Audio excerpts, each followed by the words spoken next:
খুবই গুরুত্বপূর্ণ একটা জিজ্ঞাসা প্রিয় ভাইয়েরা।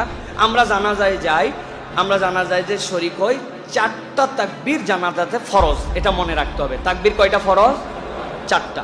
এখন আপনি যাওয়ার পরে 2 তাকবীর পান নাই, ইমাম সাহেবের সাথে, এরপর ইমাম সাহেব আসসালামু আলাইকুম রহমতুল্লাহ, আসসালামু রহমতুল্লাহ বলছেন, আপনিও সাথে সালাম ফিরে নামাজ শেষ করে দিয়ে সুন্দর করে খাটলি নিয়ে কবরস্থানে রওনা হয়ে গেছেন। আপনার কবরস্থানে খাটলি নিয়ে যাওয়ার সওয়াব হবে, কিন্তু আপনার জানাজা আদায় হয় নাই, আপনার জানাজা হয় নাই। এখন কথা হচ্ছে, তাহলে জানাজা আমাকে কিভাবে করতে হবে?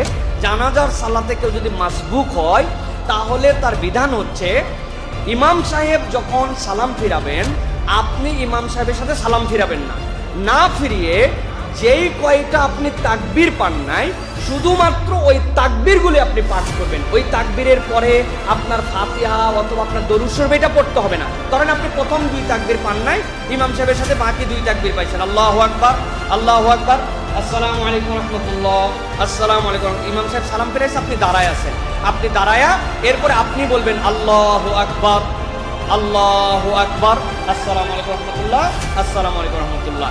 এইটা বললে আপনার জানাজা পূর্ণ আদায় হয়ে গেছে। তবেটা হচ্ছে, জানাজার সামনে যে মাইয়েত থাকবে, খাটলি তোলার আগেই আপনাকে এটা বলতে হবে। এই জন্য উপযুক্ত ইমাম যারা, তারা সালাম ফিরানোর পরে কিছু মানুষ মাসবুক হতে পারেন, তাদের জন্য 10-15 সেকেন্ড অপেক্ষা করে একটু পরে খাটলিটা উঠানোর প্রচেষ্টাটা রাখা ভালো। নামাজও শেষ, সাত করে খাটলি উঠালেন, তার পিছনের লোকগুলো আর মাসবুক হলে তারা আর এই তাকবীরটা বলতে পারবে না। এই জন্য আপনি শুধু তাকবীর বলবেন, খাটলি উঠানোর আগে আপনার তাহলে জানাজা হয়ে যাবে। আশা করি আপনার প্রশ্নের উত্তর পেয়েছেন।